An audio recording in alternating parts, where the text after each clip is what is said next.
Superliminal is a 2019 puzzle game from Pillow Castle, and as of July is now available on most systems and is coming to Steam later this year. It was actually first announced way back in 2013 as a demo called Museum of Simulation Technology and gained some immediate interest for the puzzle elements that it had, and if you've played this game before or seen any kind of footage for it, I think you'll be able to see right away why it did and just how strange and unique this game is. What this entire game mainly revolves around is playing with forced perspective.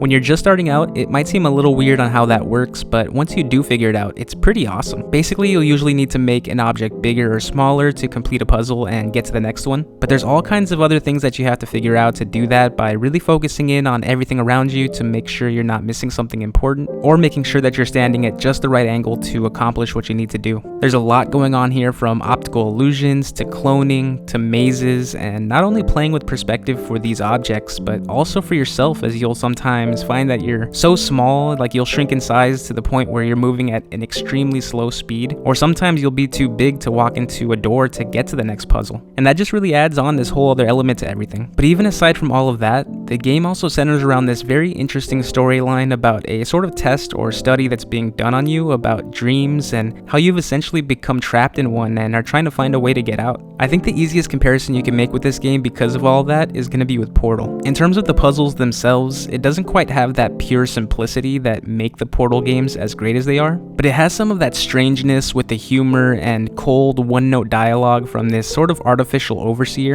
and also this doctor who is something of a guide who will communicate with you throughout each level. Completed surveys may be eligible for a gift card.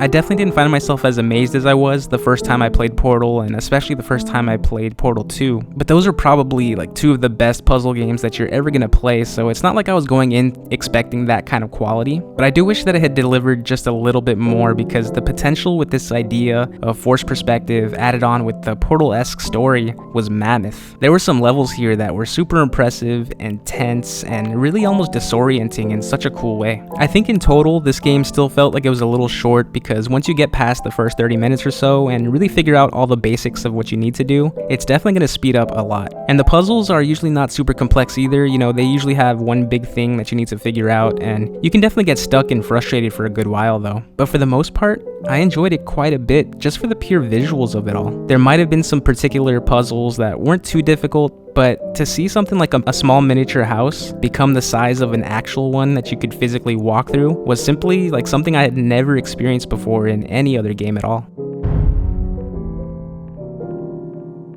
And then the times when you would walk towards something and only realize once you got up close to it that it actually wasn't even there at all and it was just painted on the floor the whole time. And also there were these levels that had little to no light, so you had to really play with that lighting of it and figure out different ways of how to complete those, and those were actually some of my favorite ones, and some of them actually had a really creepy vibe to it too, and I wasn't really expecting any of that.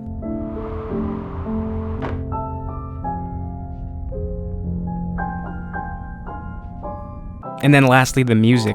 They usually had some kind of classical music playing that was really pleasant, but almost too pleasant in a way, because, you know, especially since you already knew that there was something deeper going on here, and the music had to be some kind of facade because of that. But all in all, I really enjoyed playing this one quite a bit. I do feel like it could have been so much better though, which is saying a lot because it really is one of the more interesting games that I've played so far this year. I don't know if it'll ever happen, but a follow-up to this could be something really special, just like the jump Portal 2 made after Portal, so that might be something to look out for.